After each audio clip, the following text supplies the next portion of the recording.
tu as envie de changer ta vie, tu as envie de changer tes habitudes, mais tu ne sais pas comment ni par où commencer. Alors, cette vidéo, c'est pour toi. Parce que moi aussi, j'étais comme ça. Et ma vie a changé quand j'ai pris ces décisions-là que je vais te partager dans cette vidéo. Ne me zappe pas, car ce que je vais te dire, ça pourrait être le déclic que tu as manqué. Car parfois, il suffit d'une phrase pour faire tout changer. Alors, je vais te partager que la première décision que j'ai prise, c'est comment je commence mes matins. Chaque jour, je me reconnecte avec Dieu.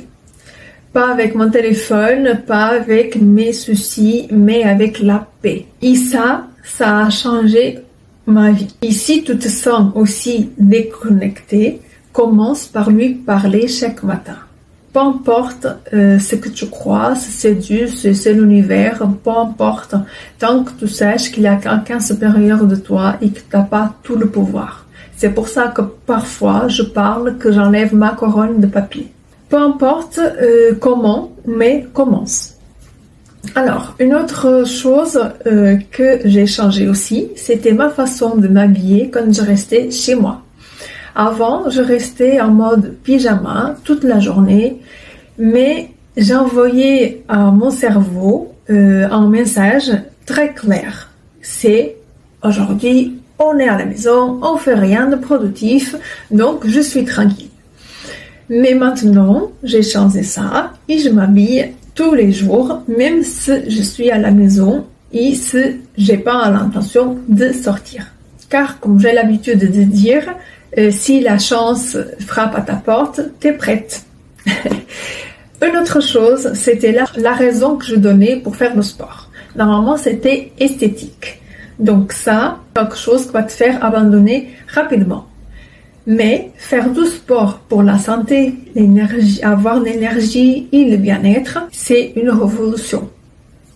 Car quand je commençais à donner cette raison à faire le sport, reste constante.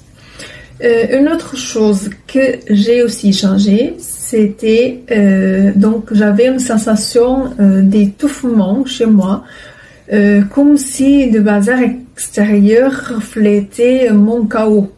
Donc il y avait des choses que, bon, à vue d'œil, c'était pas désorganisé, mais à l'intérieur, tu sentais, en tout cas moi je sentais qu'il y avait quelque chose qui m'oppressait. Donc du coup, j'ai commencé à faire, donc à trier, à voir ce qu'il fallait garder, ce qu'il fallait me débarrasser. Car j'ai gardé beaucoup de vêtements en disant un jour peut-être, au cas où.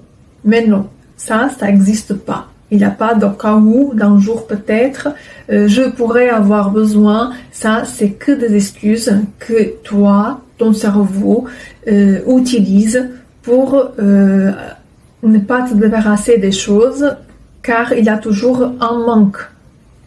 Donc du coup, c'est ça que j'ai changé aussi, c'était de faire un don des choses qui sont encore bien, mais que je sais que je ne vais pas utiliser.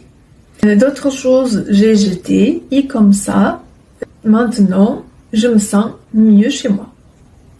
Et alors, c'est ça, j'ai commencé à me séparer de ce que ne me servait plus. Car moi, c'est mieux. Donc, tout ce qu'il y avait en plus qui ne me servait pas, j'ai donné, j'ai séparé, j'ai jeté et ça m'a libéré mon esprit.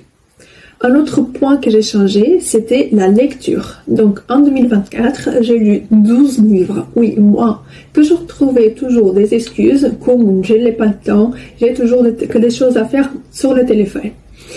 Si tu veux changer, investis dans ta connaissance. Et ne dis pas que c'est cher, car il y a des PDF gratuits, des bibliothèques, des solutions accessibles et plein de choses que tu peux faire à part des excuses. Comment tu fais une chose, c'est comment tu fais toutes les choses. Ça, j'adore cette phrase, car si tu es capable de faire ton lit, de ranger ta vaisselle, alors ces micro-habitudes ça change tout. Pourquoi? Parce que si tu es discipliné pour faire ces petites choses, donc tu seras aussi et tu peux être discipliné pour les autres grandes choses. Du coup, ne sous-estime pas le pouvoir des petits gestes. Alors, une autre chose, c'est que j'ai arrêté de dire oui à tout. Parce que un oui mal placé est un non à soi-même. Dire non, c'est poser des limites. Et ça, parfois, c'est très compliqué. C'est se respecter. Alors, une autre chose que j'ai changé, c'est si ton couple ne va pas bien, tout le reste va dérailler. Donc, c'est pour ça que c'est très important, l'alignement avec ton ou ta partenaire, et ça, c'est la base. Prends le temps de discuter, de planifier, d'être sur les mêmes longueurs d'onde, et ça, tu vas voir qui aide beaucoup. Alors, un autre point, c'est que si tu dors mal, tout le reste, ça devient plus difficile de le faire. J'ai mis en place une routine simple, donc j'ai évité un écran avant de dormir, un moment de déconnexion, un peu de lecture et me coucher toujours à même heure, sachant que moi, j'ai besoin de 7h30 pour me reposer. Mais attention, si tu veux changer tout en même temps, c'est le meilleur moyen d'échouer. Alors commence par une ou deux habitudes, car elles deviennent automatiques. Et après, tu ajoutes une autre. Car si tu veux prendre tout en même temps, et c'est pour ça que plusieurs personnes échouent, c'est parce que ton cerveau, en fait, quand tu donnes tout, il est content, car il sait que tu vas pas tenir longtemps. Personne ne va te dire que c'est facile. Si c'était le cas, tout le monde le ferait, non? Tu es pas d'accord? Mais crois-moi, le chemin en vaut la peine. Je ne changerai rien au monde cette routine-là que j'ai mis en place et que ça marche très bien et a changé ma vie. Si cette vidéo t'a inspiré, laisse-moi un commentaire et dis-moi par quoi tu vas commencer.